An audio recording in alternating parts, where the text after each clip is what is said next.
sila spokesperson sang Department of Education, Division sang Negros Occidental, si Sir Ayan Arnay. Sir, may gabi dira sa imo. Maayong gabi, Action Brian. Maayong gabi ba sa tanan ng mga tagapamati isang imo programa sa mga gabi. Salamat gid sir diri sa Bacolod, isa malang ka school kami diri Alangilan Alangilan National High School. So sa report base nga nakuha namon kay kuan gid successful ang unang adlaw sining pinaka testing naton diri sa probinsya. Medyo madamo-damong buluthoan naton sir. So far sir, kumusta ang pagbukas near man ta sir, mo lapit na gid 2 ka tuig nga way gid kabalik kabataan sa buluthoan. Kumusta sir? Sa Division of Negros Occidental, Action Brian, Yes. duha man lang nag-open sa ato ang Guntilang Elementary School sa Isabela kag ang Valladolid National High School. And Yes. so far, ang feedback from both schools, successful man ang ilang pagpatigayon sang pilot face-to-face, limited face-to-face classes nila kagina bilang isa ang unang adlaw. Why sila may nasugata nga mga problema? May mga minors lang siguro, mga kakulangan ng jutay siguro sa mga thermal scanner sa mga gamit, pero all the rest na maayo gid ang ila pagpadalagan sang una nilang adlaw. Sir, although kati sa idalom sa iyo division dira duha, pero sa iban na I understand siguro may ideya ka man. So far why ka mo nakabaton any information nga naka problema abi or wala na dayon because nga may kakulang? Halos taran sir nagbukas rikta, why gid problema? Wala problema gid Brian, kay mo may nag-abot ng mga regional monitors, mga personnel sa regional office para mag-check kag mag-monitor gid sang pagpatigayon sang unang adlaw. Kagina ara ako yan sa Victorious National High School kay although it's a separate division na Subong Victoria City, pero kay mo kumbaga duha ka division ang gina kadtuan naton Subong. Maayo gid kay tungod na kadakon sa eskwelahan, tapos ang nag-abot ng mga kabataan mga more or less 60 kabilog. Kay tatlo lang ka klase ang schedule kagina. Pero kaya mo na makita mo nga maskin to di kabataan kung duway kagid may mabatian nga gahod, duway kagid sa duway lang Japon klase kay according sa mga maestra nga nag-feedbacking after, medyo awkward pa sa mga papatsyagan sa mga bata kay after how 2 years gani medyo naging bag-o naman sila nga aras na sa sulod sang classroom o galing gina-prevent naton na ang the usual nila nga gawe na nag-inistoryahanay, nga nag-dinugsing, etc. Kaya gina-prim and proper, kag very behaved gid ang mga kabataan, kaya sila mismo gin-remind gid sa mga protocols, especially the physical distancing. That as much as possible, they have to limit gid ang conversation among them. Sir, ano nga grades lang, ano nga year gani ang ginpabalik today? Ano ni sila? Ang gin-prioritize ang DepEd is K-3, kindergarten to grade 3. Tapos sa high school naman, senior high school, grade 11 and grade 12, particularly the TechVoc strand, mga technical vocational strand lang. Okay. So, pila ni ka week sir ang aton sining panilag sila hasta nga amat-amaton isulod na tong iban nga mga years naton or mga grades sa mga kabataan? Ang nagsugod kagina tayo yun niya sa matapos ng isang school year. Along the way, may padayon, magyapon na assessment ang mga eskwelahan nga wala pa naka-open. Sige, every week nag-submit na assessment report nila kung ano sila kapreparado.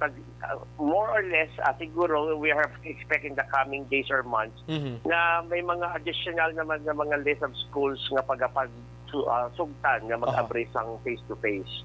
Ginisip ko sa nag-start kita last November 15 and today is December 6, mga 20 days man nakaligan so far daw linong, wala sang may gin-report sa iban nga mga regions o provinces nga may naglain nga pamatsyag nga mga maestra o kon estudyante kay kon miara gid man sigurado ko malupok gid nga balita for the benefit ina sa tanan-tanan mo, So diri sa aton sir, the same siguro mga 20 days man more or less mga Enero base may mga iban nga schools nga mga sunod sir, posible? Originally, Action Brian, ang gina-expect kargiyas ang tanan ang next batch sa second quarter, that is in January, tani mabre. Gani man, no? Medyo nakibot nga nagulpi lang nag-December 6. Pero according sa information from the regional office, nga gusto sang central office na ang pilot batch, instead of 100, gindugangan nila. So, ini nga batch nga nag-open sa buong adlaw, part pa niya siya sa pilot batch sa mga eskwelahan nga nag-offer sa face-to-face. So, kay gusto mo na nakita nila go after 20 days nga tinawala man din sang problema, so gindugangan nila.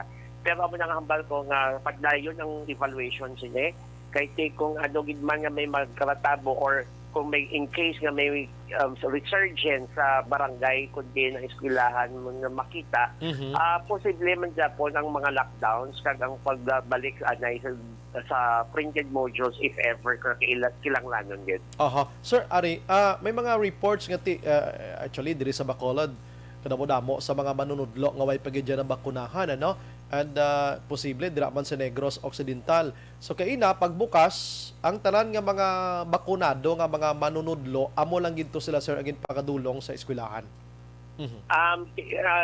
Action Brian, prioritization ng mga eskwelahan when it comes to the learners kan sa mga maestra. Kaya ang isa din ka factor sa mga vaccinated.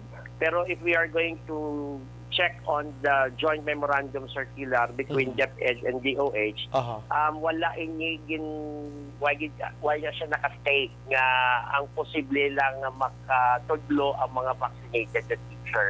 Kaya again, we have to remember nga vaccination is still voluntary and it's not mandatory. Yes, so, pero kay tungod na this is a pilot, kumbaga, study pa lang ginatunan pa man lang, ang gin-prioritize gitanay ang mga vaccinated na teacher para sigurado nga wala sang kung ano ang malaay na matabo. I see. Sige, paabuto na to ni. Pero sir, sa imo may lista ka naman da sa mga panibago nga mga schools nga may intensyon nga by next year willing na gid sila to magsabay sa sining size sa situation ta.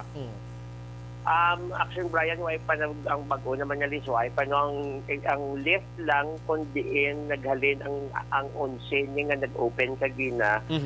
Amo lang sa gyapon ang list na ara sa aton. Okay. Kaya amo na galing kay kwadayon tayo yun ang assessment. So more or less may magpagawa naman sila nga magbago nga list based sa results ng assessment ng kada eskwelahan. I see. Okay, may ari ko din nabasahan nga isa ka banwa like Don Salvador Benedicto ang kriteria sang ITF kag DepEd zero case mo. So ang report ko nagligan nga adlaw with Mayor Marxlin de la Cruz, ang DSB subong zero case na sila. So how come nga why sila na dala? Maybe may mga kakulangan pagid sa buluthoan nila, mga kunano nga mga scanner kag ano nga mga preparation. Posible sir, ano? Posible Action Brian, amo pa na mga factors man na may kulang pa. Pero amo na padayon na Japon ng mga eskwelahan sa pagpreparar. As a matter of fact, if I am not mistaken, may supposedly bigdo ka banwa na ma-open. So gulpi lang nagtuhaw nga may cases naman sa iba nila nga mga barangay. So yung pa-stop anay sila. Amo nang budlay. Anyway sir, salamat sa information sa serbisyo. Ang imo liwat panugyan sir halin sa kabataan ginikanan manunudlo para at least tayuyon na ning aton nga amat-amat ni pagbukas ng klase sir. Go ahead sir.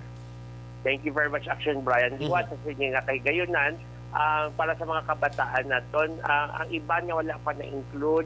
Ano lang kamo, be patient lang. I'm quite sure you are all excited to be back in school. Pero be patient kita tanan kay tungod na ginaamat-amat lang sa DepEd ang pagpakadto sa mga kabataan sa inyo sa eskwelahan. Pero ang mga na-intra na sa face-to-face, you have to kumbaga make use of this opportunity to catch up on your learning kay para mas ma-substantiate inyong mga natunan sadto sa wala pa kamo sa eskwelahan.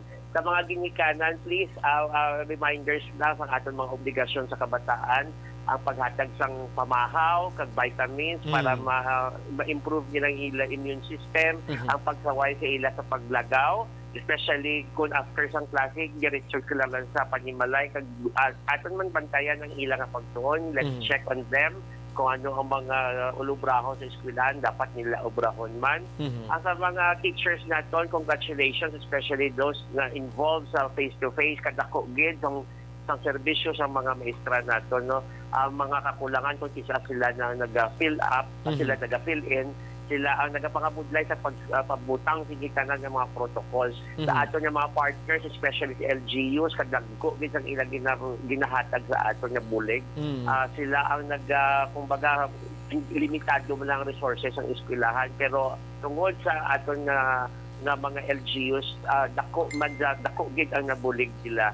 Kan sa mga eskwelahan naton, padayon ang pagpreparar at pag-assess kay hindi kita kabalo kung saan naman mahatag sa bagong nga listahan kag bagong nga schedule sa pagsugod sa face-to-face. Just like a good soldier, we have to be ready all the time kay para anytime nga mag-abot naman ang anunsyo, hindi na kita makibot kag ara na put in place na ang tanan. Correct. Amo nang nami gid ano, hindi kay wala lang damo pat kay sa aton dia pababilan daanay daw mo na abi. Sige, with that sir, salamat sa mga serbisyo all the time sa kada tawag ta dira sir. Mabuhay ka sir, God bless. Thank you sir. Thank you very much. Yes sir. Action Firing Line. Ang spokesperson sa DepEd Negros Occidental nga Division Makaksyon, Sir Ayan Arnold Arnaiz.